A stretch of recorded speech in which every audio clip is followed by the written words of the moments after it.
Hey, friends, welcome back to the Call to Lead podcast. So, you might be wondering, or you may not have even noticed, that I did not post a podcast last Friday. And the reason that I did not is something that if you haven't yet experienced what I've experienced over the last few weeks in your own business and in your own life, it's something that you likely will. And it's something that I think you can kind of understand because it's when grief hits you smack in the face, even before you understand the Lord's plan or outcome of a certain situation, but it just kind of wrecks everything where you feel like you have everything in your life in a big blender or a hurricane with the waves just crashing over you to where you don't even feel like you can do what you've been called to do in your business. And so today's episode is going to be a little bit of a tougher conversation. It's one that I pray can bless you if you are going through a hard time or a hard season personally, and the impact that that might have on your life and business, but also how you can realize that these hard things and the perseverance that it creates in you and the deeper sense of purpose and passion that you can even get ahead of if you aren't in a season of pain and suffering and struggling, to be able to make even bigger impact in your life and business through a bigger purpose. So buckle up for today's episode. It is, I think, going to be a special one, and it will also be something that I hope will precede an even bigger conversation about why we actually do what we are doing here with our business. So let's dive into today's episode. So I remember hearing one time that my pastor said that if you aren't going through a tragedy or a trial or sadness or suffering in this current season of your life, it's likely that you have been through that in the past and you know exactly what I'm talking about and what I'm going to share in today's episode, or that you will experience that in the future, because all of us at any point in our journey are somewhere on that spectrum, even having just come through grief and tragedy and suffering and struggle, or you're in it right now in this season. And if you are, I am right there with you. And I pray for you right now that above all, that you would know that the Lord is with you, and that when you really look for him, you can see him in those moments. But also, I really hope that this episode, if you, like me, just a couple months ago, were not in this season and you've had a blessed life without a lot of tragedy, or maybe you might be like me where you might have had some tragedy, but you haven't fully processed or experienced it, and maybe you kind of avoided it, like I have done when I have had hard things happen to me in the past. It's my prayer that what I kind of share with you through walking through this journey, literally as we speak, that it can help serve you for when that time comes.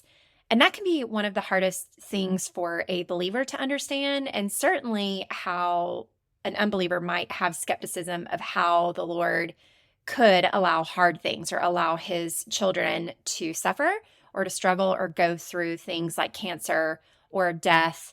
And I'm here to tell you that if you dive into the word and if you read it, there are a few things that are very evident. And number one is that that is not a promise that we are ever given, that we will not struggle here on this life. In fact, we are told that we are here temporarily and our life is but a mist, that and we're like flowers of the field. And that actually reminded me of our company's annual conference, or I guess year and a half conference, where the theme was wildflower. And we were also inspired by that. But ultimately, we are wildflowers, right? That are beautiful while they're here, but they do pass away. So then that's where the eternity piece comes in, that I know also believers and unbelievers can kind of struggle with, because whether or not you believe that there's life after this death, it can be really hard. I was talking to a friend and one of my leaders that it can be really hard to even know, like, is that really better than some of the goodness that we experience here on this earth? And, the answer is we won't know until we get there. But there is definite hope. And again, through the journey that I've been walking through, more and more proof, if that's even possible, that there is hope beyond this life here. And that is what we should be working towards. And if eternity and heaven is the goal, the ultimate in-game goal for all of us, then number one, why do we fear it so much? Why do we dread it? Why is this something that we fight so hard? And I think it's because of fear. A lot of times, I think it is the fear of the unknown. I think it is the fear of living life without that person, or if that person is you, maybe it's living life without your family, or worrying about what your family's life is going to look like without you in it, or the things that you're going to miss. But I can tell you that the Lord is good, that He does love you, and that for those of you that do love Him, He is working all things together for the good of those who love Him and who are called according to His purpose.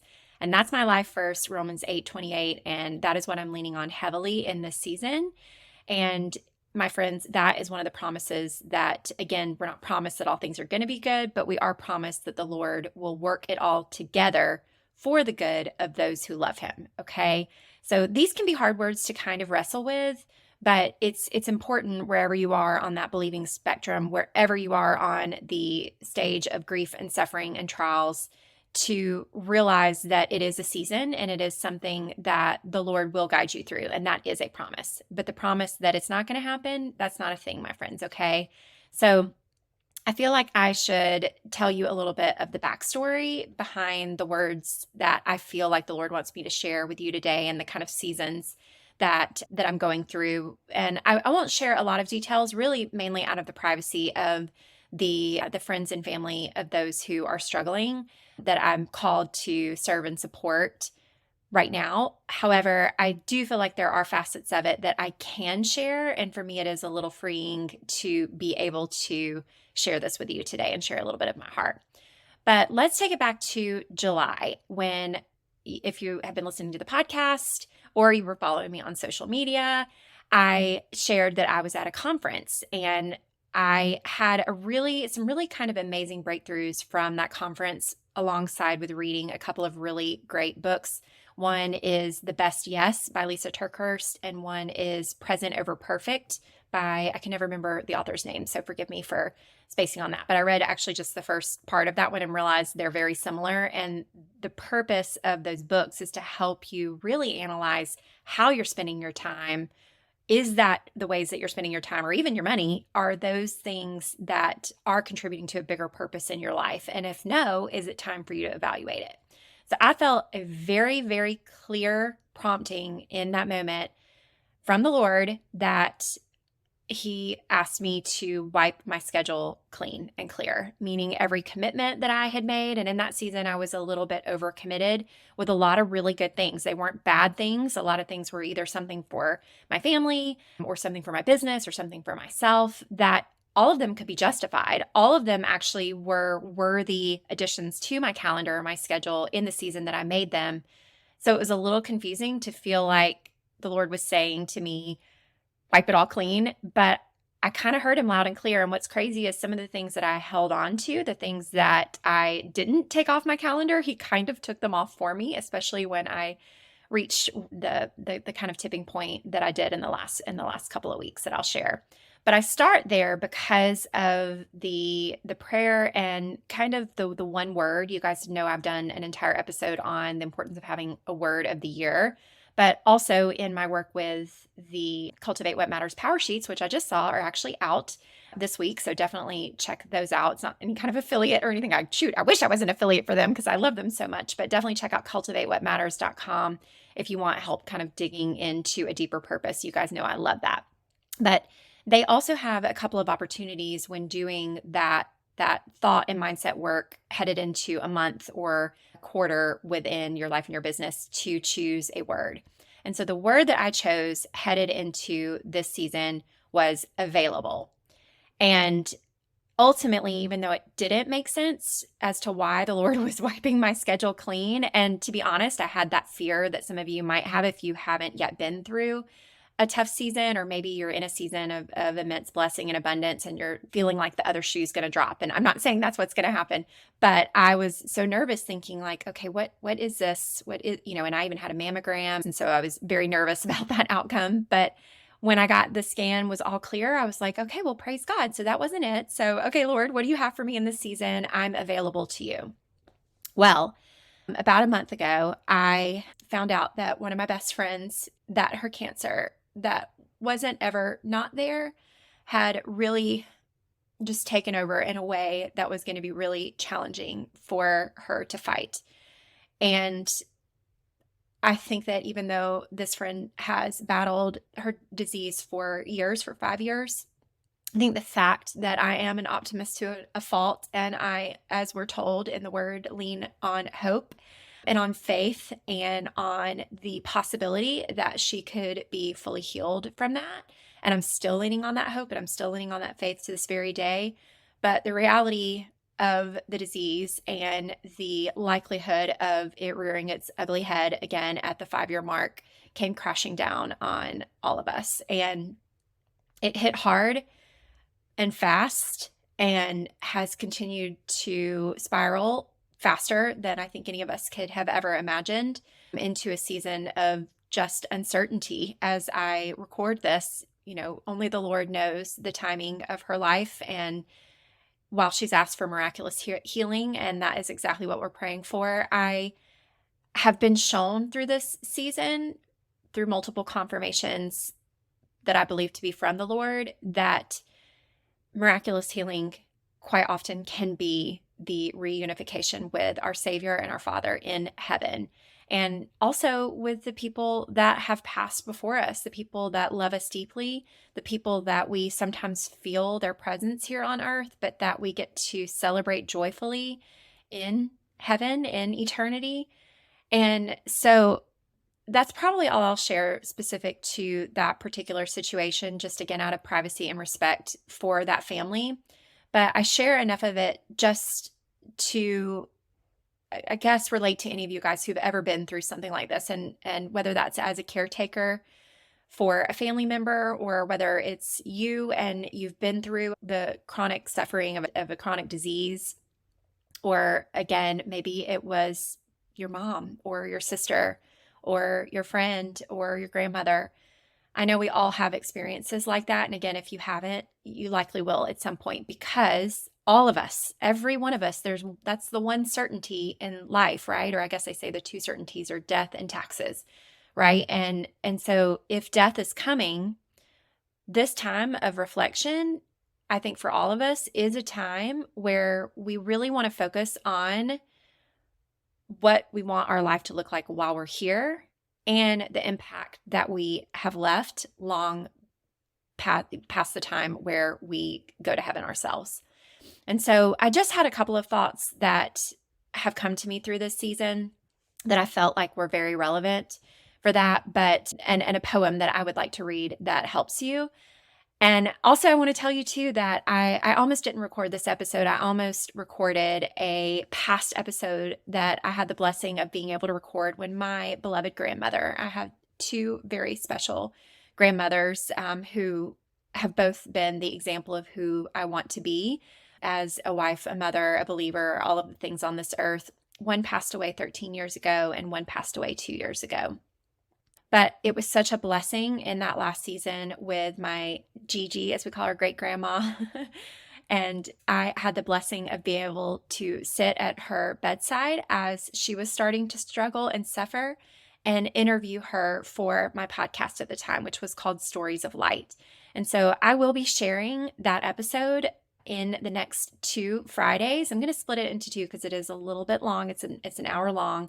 But I want, for those of you guys who listen on the way to carpool or don't have a full hour to commit, I really encourage you guys to take the time to listen to the wise words of my beloved grandmother that I will be sharing in the next couple of weeks with you. And the beautiful thing about that is, because I have those words and because I know that they will still be so relevant to each and every one of you, it's also a way that I can once again be available and continue to be available to my friend and her family during the season that they will be continuing to walk through in the next few weeks. So definitely give me the grace and patience to know that I have no idea how to show up in this season, but I know that the word that now that I'm walking through it, that the Lord continues to put on my heart, is the word obedient. And essentially, that's what we're called to in every day of our life, in the good and the bad and the hard. And it can be just as hard in the good seasons to be obedient to what He's calling us to, because we can feel so strong and feel so equipped to be able to take on the world ourselves, right? And I think it's in these seasons of struggle and suffering that if you are a believer, it's really all you have to cling to is looking to Him for guidance, looking to Him for strength. And I have really been leaning on a verse that you guys know I loved because I've talked about it here on this podcast. And I had the joy and the pleasure of being able to read this aloud to my friend yesterday. But it's Isaiah 40, and in particular, Isaiah 40:31, which is, "You will run and not grow weary. You will walk and not grow faint. You will soar on wings like eagles."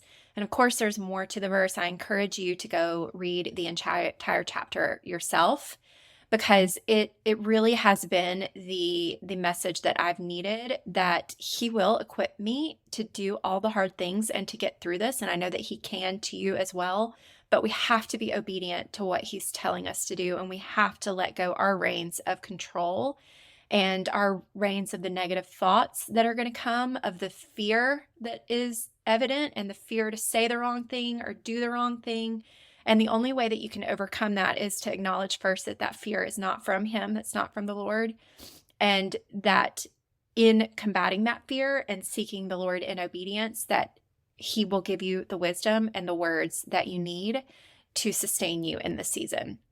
And so I hope that that could be a little encouraging, as it is to me, that those two words coupled together, available and obedience, those are the two things that I'm just leaning really, really heavily on in this life.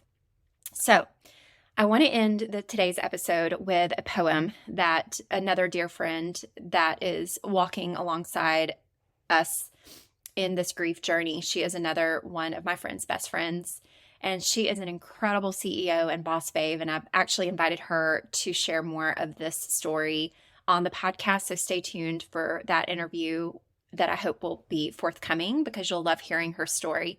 But she is a CEO with, not in network marketing, but yet she has a lot of wisdom that she can share. But she, in the midst of this sadness and hard season over the last week, had to plan one of the biggest events of her business's career by doing an all-team retreat, where her goal and her mission was to inspire her team to think so much bigger than the actual work that they're doing, which is actually in the healthcare field. Because it can so often, whether you are working a 9-to-5 job, or you are in traditional business, or you are an entrepreneur, or you're a network marketer, it can feel sometimes like you're just checking a box to check a box, right? But if you allow your life to have a bigger purpose, and if you can keep your focus and your passion and your purpose on making an impact while you're here, and more importantly, on making an impact in eternity, knowing that that is ultimately where our focus needs to go, then it will equip you and prepare you with a passion and a purpose that will guide you through those tough seasons in your life and in your business. And I'm so proud of Catherine, because as easily as she could have just canceled that event, that no doubt was such an incredible blessing to her entire team, and honestly to her, to be able to talk through the hard things in the midst of the hard season. This poem that she shared, I know, will bless so many, and I hope it blesses you today. So it's called The Dash, and it is by Linda Ellis. And some of you guys may have heard it.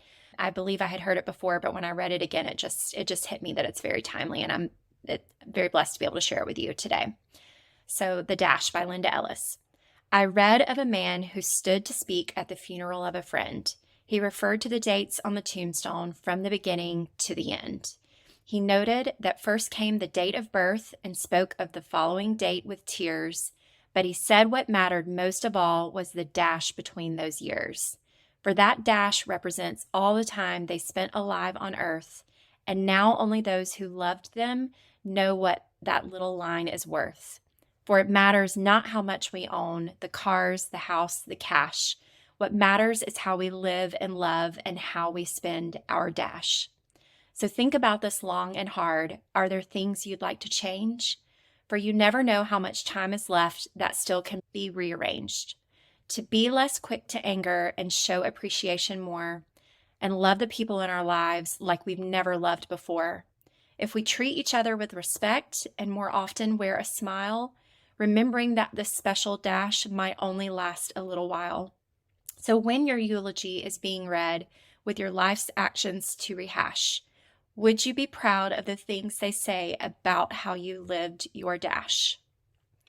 And so, my friend, I hope that that touches you as deeply as it touches me, wherever you are in that season of grief and suffering and perseverance. And I am grateful again for your prayers and your patience for all of us in this time. And thank you again for letting me share my heart with you today. Y'all have a good week. And don't forget to tune in to my beloved grandmother's story over the next couple of weeks. I know it will bless you as much as it has blessed mine. Thank you.